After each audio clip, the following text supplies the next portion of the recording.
कल्पना का सपना तो कुछ और ही था, अगर वो रहती तो बहुत कुछ करती।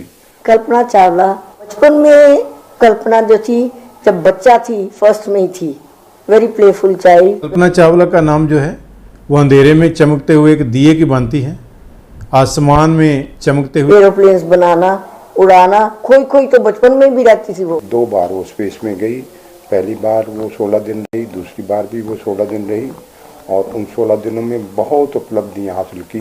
मोटो तेरे को कुछ और नहीं बनाना आता, सिर्फ एरोप्लेन ही आते हैं बनाने। कहती आप कभी एरोप्लेन पे चढ़े हो? मैंने कहा ना। आपको डर लगता है? मैंने कहा हाँ। She gave a hearty laugh and I just gave a smile. 17 मार्च 1962 ये वो तारीख है जब हरियाणा के करनाल में बनारसी लाल जी के घर में एक बच्ची का जन्म हुआ। नाम रखा गया कल्पना चावला। जी हाँ, कल्पना चावला, जिसे हम अंतरिक्ष परी कहते हैं। वो बेटी जिन्होंने बचपन से ही, जिनके सपने बचपन से ही बड़े थे। वो बचपन से ही कुछ कर दिखाना चाहती थी। छोटी उम्र में बड़े बड़े सपने देखने लगी थी और सपने पूरे करने की इच्छा मन में ठान ली थी। माँ बाप ने भी पूरा साथ दिया। करनाल के अलग अलग शिक्षा संस्थान में उन्होंने शिक्षा प्राप्त की, फिर अमेरिका का रुख किया। 1988 में डॉक्टरेट करने के बाद वो अमेरिकी अंतरिक्ष संस्था नासा से जुड़ी, जहां उन्होंने अपने हुनर से सभी को प्रभावित किया। आज हमारा शहर करनाल ये काफ़ी बदला बदला सा है, लोग भी बदल चुके हैं। जमाना तो चलो वक्त के साथ साथ बदलता ही जा रहा है, लेकिन इस बेटी को हम कितना याद करते हैं, जिस बेटी ने हमारे शहर की पहचान दुनिया भर में मशहूर की। दुनिया ही नहीं, अंतरिक्ष में, चांद पे, उन सितारों पे, उन ग्रहों पे जहाँ हर कोई जाने का सोचता तो है लेकिन जाना नामुमकिन नहीं होता। इस बेटी ने हमारे करनाल शहर की पहचान हर जगह बनाई, लेकिन आज हम इस बेटी को कितना याद करते हैं। 1994 में यही वही साल है जब नासा ने उन्हें अंतरिक्ष यात्रा के लिए भेजने का फैसला किया। 1955 में जॉनसन अंतरिक्ष केंद्र में दाखिल हुई। उन्हें अंतरिक्ष यात्रियों के 15वें दल में शामिल किया गया था और एक ट्रेनिंग दी गई थी। साढ़े पड़ाव पार होने के बाद नवंबर 1996 में STS-87 मिशन में भाग लेने का उनका रास्ता साफ हो गया। जल्द वो दिन आया जिसका कल्पना चावला को बचपन से इंतजार था। 19 नवंबर 1997 में उन्होंने इतिहास रचते हुए अपने परिवार और भारत का नाम विश्व स्तर पर रोशन किया। 376 घंटे 34 मिनट तक वो अंतरिक्ष में रही, साथ ही धरती के 252 चक्कर लगाते हुए करीब 65 लाख मील की दूरी तय की। कल्पना चावला का सफर यही नहीं रुका। नासा में न सिर्फ उन्हें दूसरी बार अंतरिक्ष में भेजने का फैसला किया, बल्कि 7 सदस्यीय मिशन टीम में उन्हें महत्वपूर्ण स्थान भी दिया।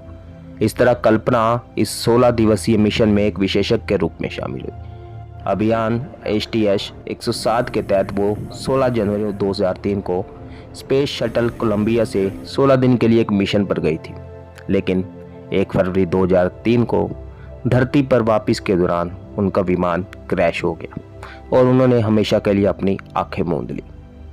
आज ये बेटी हमसे काफ़ी दूर है। इस बेटी ने हमारे शहर की पहचान दुनिया में बनाई। आज ये अंतरिक्ष परी कहीं अंतरिक्ष की ही गहराइयों में खोई हुई है, लेकिन हमें ये देखती जरूर होगी। माँ बाप, टीचर, अध्यापक, उन्होंने काफ़ी साथ दिया। हमारे शहर को भी ज़रूरत है, हमारी नई पीढ़ी को भी ज़रूरत है इस बच्ची से, इस बेटी से काफ़ी कुछ सीखने की। कल्पना चावला सिर्फ एक नाम नहीं है, कल्पना चावला एक पहचान है उन लड़कियों की जो जीवन में कुछ करना चाहती है, और अगर कुछ ठान लो करने का तो जरूरी नहीं कि आपकी हार ही होगी। हार भी होगी, लेकिन हार के बाद जीत भी होगी। कल्पना चावला बड़ी साधारण लड़की थी और पढ़ाई में भी बहुत बढ़िया थी, लेकिन ऐसी नहीं थी कि टॉपर थी। अपने काम को बहुत अच्छी तरह करती थी, बड़ा अच्छी तरह समझने की कोशिश करती थी। और इस तरह उसने एक सब्जेक्ट सेलेक्ट किया, एरोनॉटिकल इंजीनियरिंग, जो उसने चंडीगढ़ से जाके उसकी डिग्री हासिल की। कल्पना का तो जन्म भी मेरे सामने ही हुआ, मेरे सामने ही ये पली बड़ी हुई, सारा कुछ मेरे सामने ही था और उसको मैंने हर तरह से कल्पना को देखा। उसके बाद वो फर्दर पढ़ने के लिए अमेरिका चली गई और वहाँ जाके उसने एरोनॉटिकल इंजीनियरिंग की और एक डिग्री ली। फिर उसने मास्टर डिग्री ली उसकी और फिर उसने वहाँ से पीएचडी की कोलोराडो यूनिवर्सिटी से। नौकरी मिल गई एक बड़े बढ़िया कंसर्न में as a vice president of the company. उसने मेरे को बड़े प्यार से चिट्ठी लिखी थी, जो आज भी मैंने संभाल के रखी हुई है। कल्पना की चिट्ठी, वो जब बच्चे भी वहाँ जाते थे नासा हमारे, वो खास पूछती थी दीदी कैसी लगती हैं, वैसी है, हंसती रहती हैं। वो यही कह रही थी हाँ दीदी अब भी हंसती रहती हैं। और वहाँ उसने 4.5 साल काम किया। वहाँ रहते रहते उसने अप्लाई किया नासा में और 4.5 साल के बाद वो नासा में आ गई और वहाँ रह के नासा में उसने फिर नासा की ट्रेनिंग ली और फिर 2 बार वो स्पेस में गई। पहली बार वो 16 दिन रही, दूसरी बार भी वो 16 दिन रही और उन 16 दिनों में बहुत उपलब्धियाँ हासिल की, जो कि सारी आपको इंटरनेट पे अवेलेबल हैं। कहीं भी आप देखेंगे तो आपको कल्पना का नाम से बहुत सी ऐसी चीज़ें मिलेंगी जो दुनिया में बहुत कम लोगों ने की है। कॉमन बाउंड्री वॉल है हमारे और उनके घर की थी, उसके ऊपर भागती थी तो मेरे फादर कहने लगे गिर जाएगी, चोट लगेगी तेरे को, ऊपर भाग नहीं तू। कहती कुछ नहीं होता, तुझे परवाह ना करो मास्टर जी, मन कुछ नहीं होएगा। पिताजी कहने तू उतर थले है। तो इस तरह की बातें वो हमारे पर चलती थी। पिताजी से दवाई ले लेती थी होम्योपैथी, और कई दफ़ा कहती थी मास्टर जी बड़ी परहेज करवाते हैं, मैंने नहीं करना। मैंने कहा ना कर। और अगर कोई शिकायत होती थी स्कूल के प्रति या कोई ऐसी, वो अपने थ्रू मदर मेरे से बात करती थी। वो इन्वायरमेंट की बड़ी फ्रेंड थी, फूलों की, पौधों की, जीव जंतु की बहुत फ्रेंडली थी और ख़ास तौर पे स्टूडेंट्स के लिए बड़ी फ्रेंडली थी। आपको याद होगा कि करनाल के 2 स्टूडेंट वो हर साल वहाँ मंगवाती थी और ये ट्रेडिशन अब तक चल रही है। वहाँ के लोग अब इस काम को कर रहे हैं। बचपन में कल्पना जो थी, जब बच्चा थी फर्स्ट में ही थी, very playful child, very lovely child, all-rounder थी वो।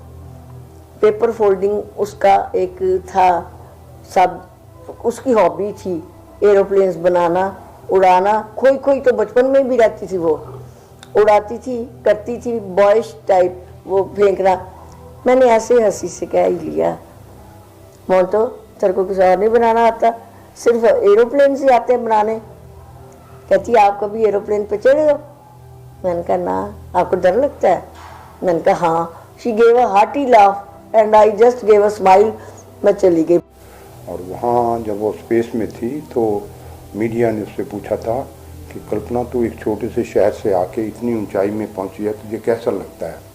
तो कहती है I was not born for a corner of the universe, the whole universe is my native land. इसका मतलब ये है कि मैं एक कोने के लिए पैदा नहीं हुई हूँ, सारा जहान मेरा देश है और दुनिया के लोग जो हैं वो मेरा रिश्तेदार हैं। तो इस तरह की उसकी सोच थी। और एक मीडिया ने उससे पूछा था कि इन्वायरमेंट के मतलब कोई बताओ, तो उनको कहती है listen to the sound of nature, take care our fragile planets. तो इसका मतलब ये होता है कि आप इसकी आवाज़ सुनो धरती की, ये टूटने वाली है, इसको संभाल के रखो। भरतनाट्यम बहुत सुंदर करती थी, एक्टिंग बहुत अच्छी करती थी, कोरस सिंगिंग बहुत बढ़िया थी उसकी। प्ले स्पोर्ट्स में भी very fast runner she was. मेरे तो पड़ोस में थी, मैंने इसको खिलाया भी, हर तरह का जो था उससे किया भी। बैठ के हमारा प्यार वाला रिश्ता था इनके परिवार के साथ, और आज भी है। दिनों अमेरिका में तो मैं भी एक बार उसके घर में था, तो बड़ा लेट आई उस दिन। तो मैंने पूछा बेटे आज क्यों लेट आए हो? तो कहती पापा कोई काम था। मैंने फिर पूछा, बताना नहीं चाहती लेकिन फिर भी उसने बताया।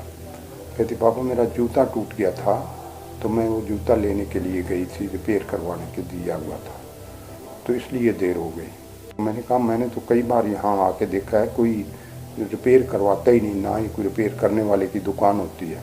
कहती पापा एक दुकान है यहाँ से 20 मील दूर, इसीलिए मुझे देर होगी वहाँ से जाके लाने में। तो मैंने कहा क्या तेरा नया जूता बहुत महंगा आता है? तो कहती है नहीं पापा, आप कहते हैं ना कि कोई भी दुकान नहीं होती, यहाँ एक दुकान है और वो आदमी जो है बिल्कुल उसके पास काम नहीं होता, तो मैंने इसलिए उसको जूता रिपेयर करने के लिए दिया और वो लेने के लिए गई। फिर मैंने कहा तेरा नया जूता बहुत महंगा आता है? कि नहीं पापा नहीं, मैंने उसको $12 दिए हैं रिपेयर करने वाले को और मेरा नया जूता आता है $10 का।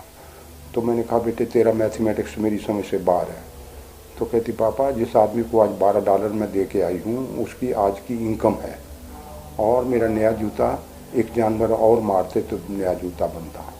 तो इस तरह की उसकी सोच थी और ऐसे ही वो काम करती रही है अपनी उस लाइफ में, और उसने इतने अच्छे अच्छे काम किए हैं जो दुनिया उसको याद करती है। मेरे को एक चीज़ लगता है, वो वहाँ जाके निधन होने से तो जैसे एक फूल बिन खिले ख़त्म हो जाता है ना, शी वाज लाइक। मेरे को तो ये आज भी अगर मैं याद करूँ तो मुझे उसकी वैसे ही याद आती है जैसे वो नन्हा फूल हाथों से ऐसे ही बिखर के चला गया।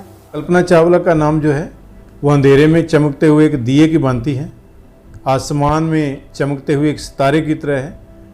बेशक उनका देहांत कोलंबिया विमान दुर्घटना में हो गया था, जब वो अपने मिशन से वापस आ रहे थे, एक सक्सेसफुल मिशन से जब वो वापस आ रही थी, तो उनका जो अंतरिक्ष यान था वो धरती से जब थोड़ा सा पीछे रह गया था तो उसमें आग लग गई और वो उस दुर्घटना के अंदर जो है वो सदा सदा के लिए हम सबको छोड़कर चली गई। पर उनकी यादें, उनके जीवन से जुड़े हुए संस्मरण जो हैं वो करनाल के लोग ना भूले हैं ना कभी भूलेंगे। लेकिन बात बिल्कुल ठीक है कि ये पीढ़ी उनको याद कर रही है। अगर उनकी यादों को ना संजोया गया और उनके यादों पर रेगुलर चर्चा ना की गई कॉलेजेस के अंदर, स्कूल्स के अंदर, तो कहीं ना कहीं आने वाली पीढ़ियां जो है वो कल्पना चावला के नाम को भूल ना जाए, ये डर हमेशा रहता है। तो मुझे लगता है कि 2 काम जो हैं वो होने चाहिए करनाल में। एक तो सरकार को ये चाहिए कि कल्पना चावला की जीवन की पाठ्यक्रम के अंदर शामिल करें, क्योंकि एक ऐसी बेटी जिसका जीवन हर बच्ची को प्रभावित कर सकता है, हर बच्ची को इंस्पायर कर सकता है। दूसरा, करनाल में एक उनकी याद के अंदर कल्पना चावला मेडिकल कॉलेज बनाया गया है, अच्छी बात है। उनके नाम से रोज़ बहुत से मरीज़ जो है वहाँ पर आते हैं, ठीक होकर जाते हैं, उन्हें दवाई मिलती है। लेकिन क्या होता है कि जो करनाल के लोग हैं उन्हें तो पता है, जो मरीज़ बाहर से आ रहे हैं, यूपी से आ रहे हैं और नज़दीक के ज़िलों से आ रहे हैं, हो सकता है उनको कल्पना चावला के जीवन के बारे में ज़्यादा कुछ ना पता हो। केवल इतना पता हो कि कल्पना चावला एक अंतरिक्ष यात्री थी, इसके अलावा शायद उन्हें कुछ ना पता हो कि जो एंट्री गेट है, एंट्री गेट से अंदर एंट्री करते ही आजकल जो है जैसे पीतल की बड़ी सी एक प्लेट, दीवार पूरी वॉल खड़ी हो जाती है, पूरी वॉल जो है वो बनाई जाए, उस वॉल पर जो है पीतल के अंदर ही जो है उनको एमोर्स करके जो है कल्पना चावला का चित्र हो और साथ में उनका जीवन पूरा लिखा हो। करनाल की बेटी कल्पना चावला ने जो पहचान करनाल को दी, यहाँ के वासियों को दी, वो किसी को भी भूल नहीं सकती। वो पहचान आसानी से भुलाई नहीं जा सकती। इस बेटी ने एक मुकाम हासिल किया था, एक परचम लहराया था अपनी जीत का, अपने सपनों का, और तमाम लाख बच्चियों को एक ऐसा ही सपना दिखाया। तुम जो है हर कुछ जीत सकते हो अगर तुम्हारे हौसले